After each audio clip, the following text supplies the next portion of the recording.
ब्रह्मांड की सबसे असरदार अनमोल कहानी। Universe best the secret of success. Gautam Buddha story.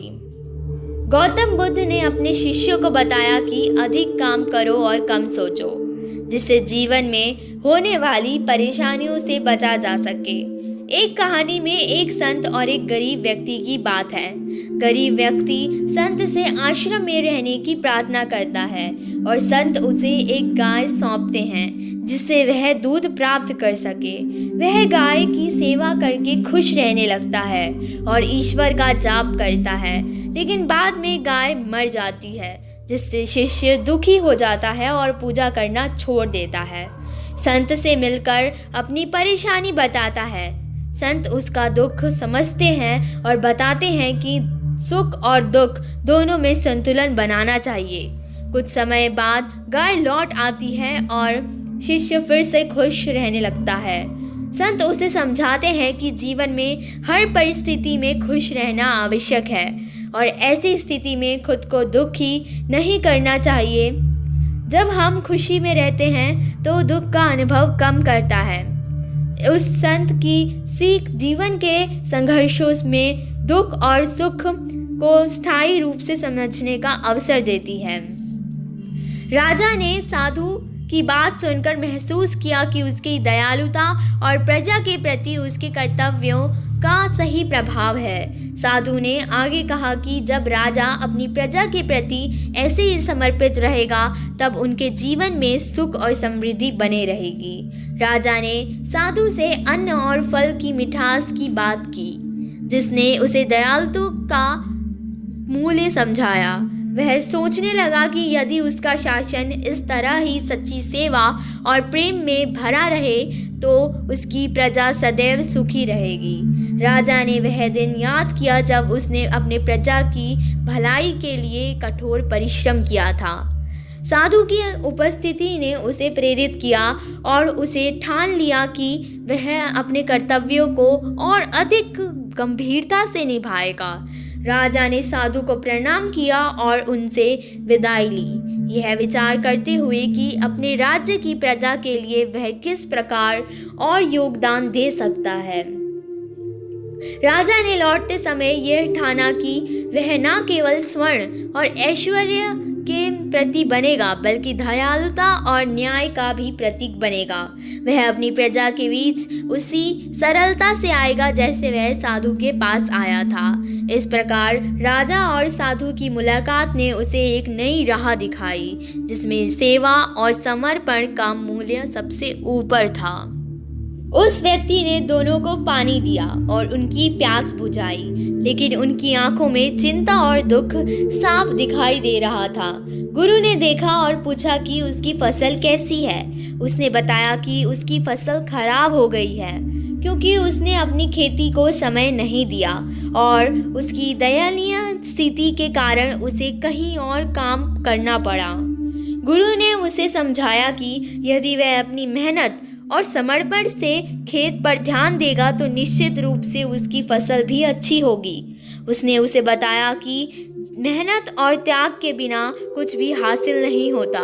शिष्य ने भी बिजली की तेज रोशनी में कहा कि उसके परिवार का भविष्य उसके हाथ में है और उसे अपनी जिम्मेदारियों को समझना होगा। व्यक्ति ने गुरु और शिष्य की बातें ध्यान से सुनी और यह तय किया कि वह अपने खेत की देखभाल करेगा। उन्होंने आश्वासन दिया कि अगले साल उसकी फसल बेहतर होगी। गुरु और शिष्य ने वहां से विदाई ली और व्यक्ति ने अपने मन में एक नई उम्मीद और आत्मविश्वास महसूस किया। गुरु और शिष्य की यात्रा का यह अनुभव व्यक्ति के जीवन में महत्वपूर्ण मोड़ लाने का एक साबित हुआ। उसकी मेहनत और संकल्प ने न केवल उसकी स्थिति सुधारी बल्कि उसकी सोच भी बदल गई। इस कहानी से यह सीखने को मिलता है कि अगर हम अपने कार्यों को जिम्मेदारी से करें और अपने कर्मों पर ध्यान देते हैं तो हमारा भविष्य निश्चित रूप से उज्जवल होगा। समय की कठिनाइयों से गुजरने पर सफलता की नई राहें खुलती हैं। जब शिष्य ने गुरु के साथ अपने पुराने साथी की मदद करने की ठानी तो उसने देखा कि वह व्यक्ति अब समृद्ध हो चुका है। पहले की भैंस की मृत्यु ने उसे न केवल आर्थिक परेशानी का सामना कराया बल्कि उसने अपने आप को नई दिशा में बढ़ाने का मौका भी पाया। व्यक्ति ने बताया कि भैंस की मृत्यु के बाद उसने लकड़ियाँ काट कर बेचने का काम शुरू किया। यही मेहनत और संघर्ष उसकी जिंदगी में बदलाव का कारण बना। धीरे धीरे उसके पास पैसे आए और उसने खेती का काम शुरू किया। फलों की फसल उगाकर और उसे बेचकर उसने अपने लिए एक अमीर जीवन का निर्माण किया। उसने यह भी कहा कि अगर अपनी पुरानी स्थिति में रहने की सोचता तो कभी भी ऐसी उन्नति नहीं पा पाता। शिष्य ने उस व्यक्ति की बातों से प्रेरणा ली और समझा कि कठिनाइयाँ हमें मजबूत बनाती हैं और हमें उन्हें पार करने का फल अवश्य मिलता है। कहानी यह सिखाती है कि जीवन में आने वाली हर चुनौती हमें एक नया अवसर प्रदान करती है। अगर हम नकारात्मकता को त्याग कर सकारात्मक दृष्टिकोण अपनाते हैं तो कोई भी मुसीबत हमें कमज़ोर नहीं कर सकती। यह अनुभव हमें यह भी बताती है कि कभी कभी कठिनाइयों के पीछे छिपी सफलता की गहराई संभावनाएं होती हैं। साधु की शांतिपूर्ण और दृढ़ता से भरी प्रक्रिया ने नेता को और भड़काया। उसने सोचा कि उसकी शक्ति और स्थिति का प्रभाव इस साधु पर होना चाहिए, लेकिन साधु की निस्वार्थता और ध्यानपूर्णता ने नेता के हृदय में एक नया भाव जगाया। नेता ने अपने गुस्से को रोकने की कोशिश की और हल्का होने का प्रयास करते हुए बोला कि उसने कभी भी किसी को इस तरह से जवाब नहीं दिया। साधु ने मुस्कुराते हुए कहा कि वास्तविक शक्ति दूसरों को प्रभावित करने में नहीं है बल्कि अपने आंतरिक शांति और आत्मसंयम को बनाए रखने में है। जब नेता ने साधु की बातें ध्यान से सुनी तो उसे महसूस ही हुआ कि वह अपने उच्च पद और शोहरत में खो गया था। साधु ने उसे समझाया कि बाहरी पहचान और शक्ति क्षणिक है जबकि आंतरिक शांति और ज्ञान अक्षुण्ण होते हैं। इस अनुभव ने नेता के दृष्टिकोण को बदल दिया। उसे यह एहसास हुआ कि दिखावा और बाहरी छवि की बजाय सच्ची सफलता और सम्मान आत्मा की गहराइयों से निकल कर आती है। धीरे धीरे नेता ने साधु का आदेश मानकर शांत होकर अपने सवाल का सही उत्तर पाने की कोशिश की। इस प्रक्रिया ने उसे अपने भीतर के वास्तविक मूल्य को समझने में मदद की। साधु ने तुम में जो अच्छाई देखी वह तुम्हारी आत्मा की गहराइयों में है। उसने तुम्हें तुम्हारे वास्तविक रूप से पहचानने में मदद की है। इसके बाद नेता ने अपने पिता से और बात की जिसने उसे समझाया कि असली खुशी दूसरों की भलाई में है। साधु की बातें उसने अपने मन में गहराई तक उतर गई थी। उसने अपने पिता से कहा कि वह अब अपने नकारात्मक विचारों और घृणा को छोड़कर जीवन को नया दिशा देने का निर्णय लेगा। नेता ने अपनी सोच में बदलाव लाने और सही मार्ग पर चलने का संकल्प लिया। उसने समाज के लिए कुछ करने की ठानी और स्वयं को सुधारने का प्रयास करने लगा। धीरे धीरे उसकी पहचान केवल एक नेता के रूप में नहीं बल्कि एक प्रेरणा स्रोत के रूप में होने लगी। लोग उसकी बदलाव को देखकर प्रभावित हुए और उसकी नया दृष्टिकोण अपनाने की इच्छा रखने लगे। साधु की सिखाई हुई मूल्य और ज्ञान ने उसे एक नए व्यक्तित्व में ढाल दिया। नेता ने जमीनी स्तर पर काम करना शुरू किया, सही मायनों पे लोगों को सेवा करने का प्रयास किया। उसने एक नई दृष्टिकोण से समाज में परिवर्तन लाने की दिशा में कदम बढ़ाया। साधु के उपदेश ने उसके भीतर एक नई ऊर्जा भर दी थी जिससे उसने अपने जीवन का उद्देश्य पहचान लिया। अब वह केवल अपनी पहचान को नहीं बल्कि दूसरों के जीवन को भी संवर्धित करने के लिए प्रयासरत है। आपको स्पष्ट लक्ष्य तय करने की आवश्यकता है ताकि आप अपनी ऊर्जा को सही दिशा में लगा सके। जब आपके पास एक निश्चित लक्ष्य होगा तब आप उसे पाने के लिए आवश्यक प्रयास करेंगे। तीसरा मंत्र है निरंतर प्रयास और विकास। कभी भी मेहनत करना मत छोड़ें, चाहे चुनौतियाँ कितनी भी कठिन क्यों ना हो। सफलता का मार्ग कठिनाइयों से भरा होता है, लेकिन निरंतर प्रयास से ही आप अपनी मंजिल तक पहुंच सकते हैं। चौथा मंत्र है आत्मविश्वास। अपने ऊपर विश्वास करना आवश्यक है।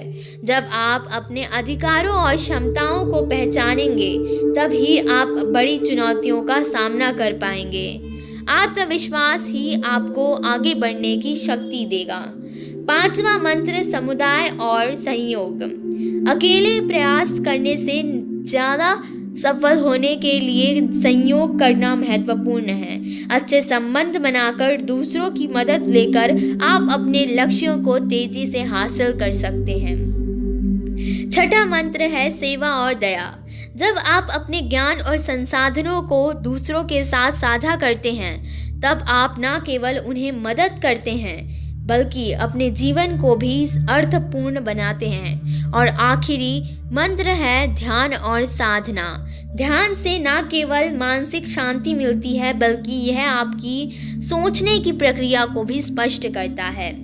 ये 7 मंत्र हैं जिन्हें आप अपना कर अपनी जीवन की दिशा बदल सकते हैं। वह संतुष्ट और खुशी रहने लगा, उसकी उदासी समाप्त हो गई और उसने एक नया दृष्टिकोण अपनाया। वह अपने दोस्तों को भी प्रेरित करने लगा, जिससे उसने आपस में एक सकारात्मक वातावरण बना लिया। इस प्रकार एक साधारण विचार परिवर्तन से जीवन की गहराइयों में सुधार संभव है। बुद्ध ने इस पर मुस्कुराते हुए कहा कि ठीक यही बात जीवन में प्रवचनों में भी है। अगर तुम केवल सुनते रहोगे और किसी कार्य में नहीं लगोगे, तो निश्चित ही तुम्हें कोई लाभ नहीं होगा। सुनना और समझना महत्वपूर्ण है, लेकिन सबसे बड़ा कदम है उन बातों को अपने जीवन में लागू करना। बुद्ध ने उस व्यक्ति को समझाया कि जैसे शास्ति पहुंचने के लिए चलना आवश्यक है, ठीक वैसे ही जीवन में किसी भी ज्ञान को अपनाने के लिए उसे व्यवहार में भी लाना ज़रूरी है। अगर तुम अपनी सोच और कार्यों में परिवर्तन नहीं लाते हो, तो तुम्हें केवल सुनकर क्या फ़ायदा होगा।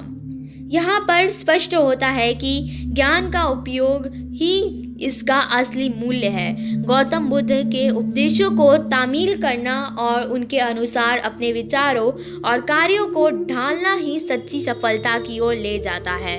जब हम खुद को हर पल में खुशियों के लिए तैयार करते हैं और अपने अनुभवों से सीखते हैं, तभी हम जीवन की गहराइयों को समझ पाते हैं। इस प्रक्रिया में निरंतर कार्य और परिश्रम का होना आवश्यक है। ऐसे में हर छोटी खुशी भी महत्वपूर्ण हो जाती है और इन्हें जीने का कला हमें आत्मा के स्तर पर संतोष प्रदान करती है। यह समझना ही हमें एक बेहतर इंसान बनाता है और हमारे जीवन की कहानी को और भी खूबसूरत बनाता है। हमें अपने मन की भी देखभाल करनी चाहिए। गुरु ने शिष्य को समझाया कि जीवन का असली आनंद वर्तमान में जीने में है। जब हम अपने अतीत के दर्द या भविष्य के भय में खोए रहते हैं, तो हम वर्तमान के क्षण को खो देते हैं। जैसे एक मुरझाया हुआ फूल अपनी शुद्धता को खो देता है, ठीक उसी प्रकार एक इंसान अपने जीवन की खुशियों को भी भुला देता है। इसलिए ध्यान केंद्रित करना और अपने मन को शांत रखना आवश्यक है। जब व्यक्ति अकेला रहना सीखता है, तब वह अपने भीतर की शांति को खोज सकता है और अपने मन की वासनाओं से मुक्त हो सकता है। इस प्रक्रिया में वह अपने जीवन में सकारात्मकता बदलाव लाने में सक्षम होता है। ऐसे में व्यक्ति अपनी अच्छाइयों और इच्छाओं और अपने लाभ को लोभ में परिवर्तित नहीं होने देता है। साथ ही गुरु ने बताया कि सुख का रहस्य भीतर से निकलना चाहिए, ना कि बाहरी उपस्थितियों से। अगर एक व्यक्ति अपने अंदर की गंदगी को साफ करे और विचारों को सकारात्मक बनाए तो वह हर परिस्थिति में खुश रह सकता है।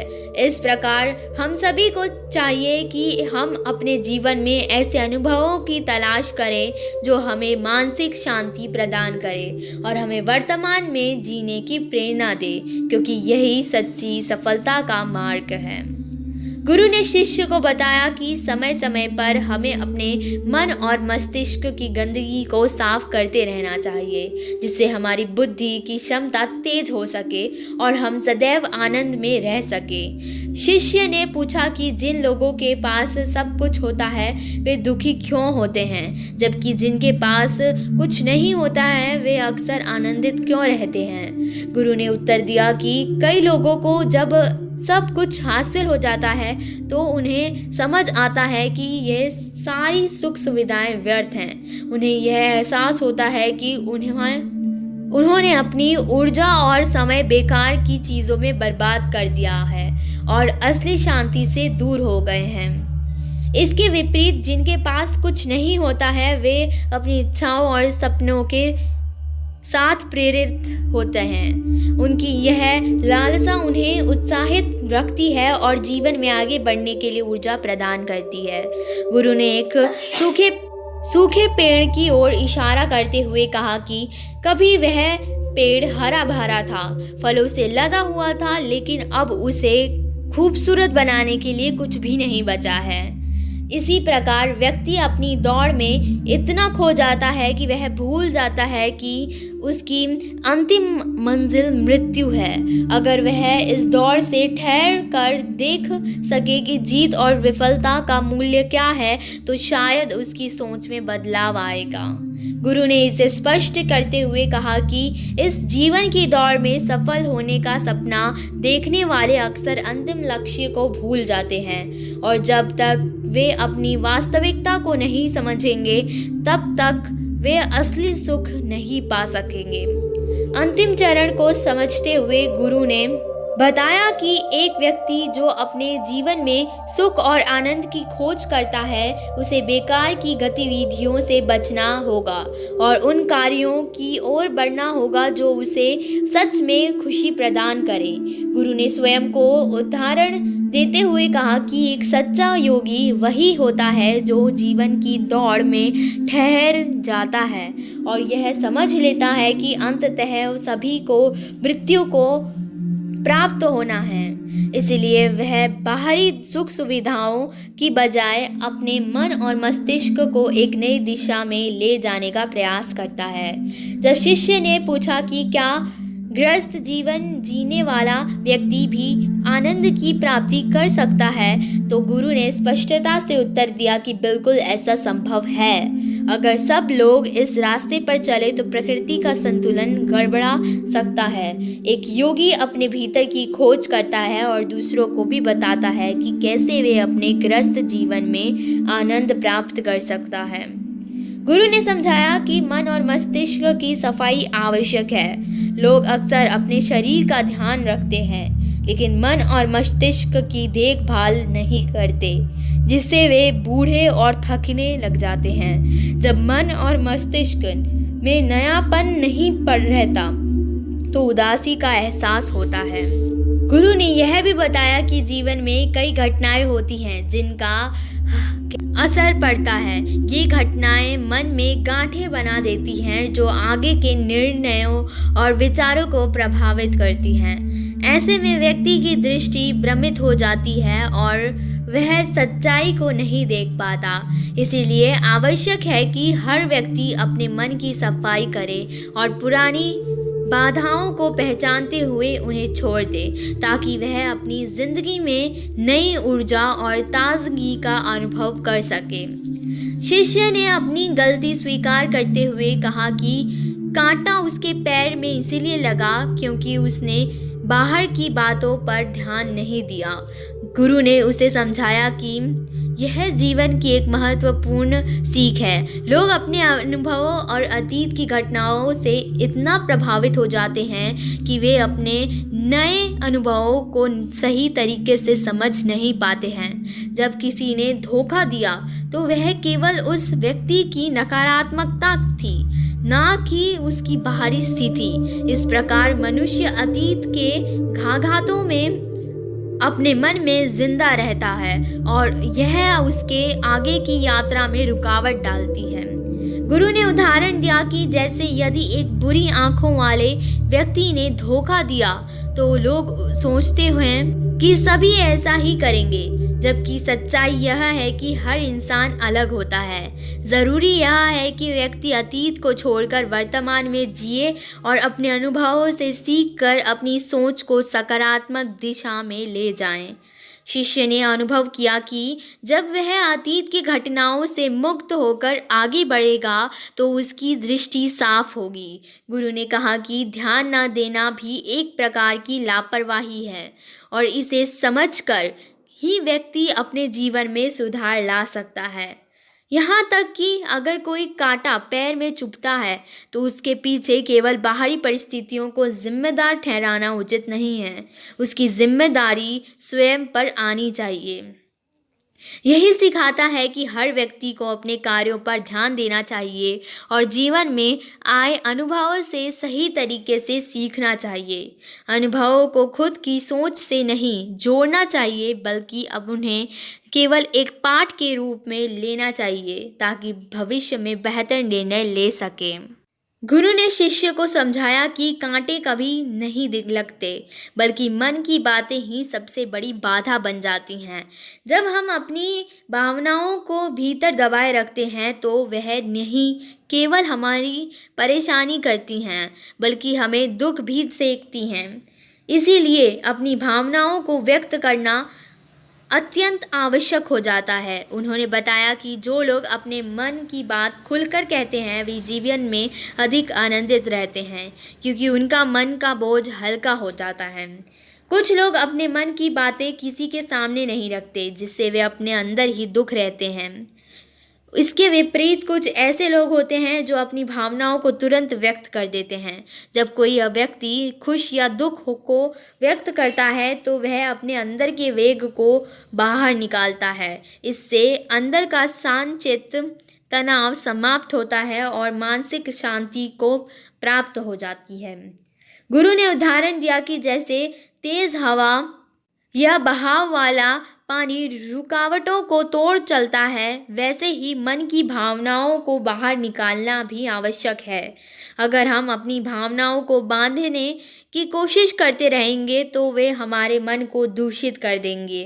अक्सर लोग डरते हैं कि अगर वे अपनी बात कहेंगे तो दूसरे लोग उनके बारे में क्या सोचेंगे। यह भय उन्हें अंदर ही अंदर दुखी रखता है। गुरु ने समझाया कि हमें अपने मन की भावनाओं को प्रकृति के अनुसार व्यक्त करने से नहीं डरना चाहिए।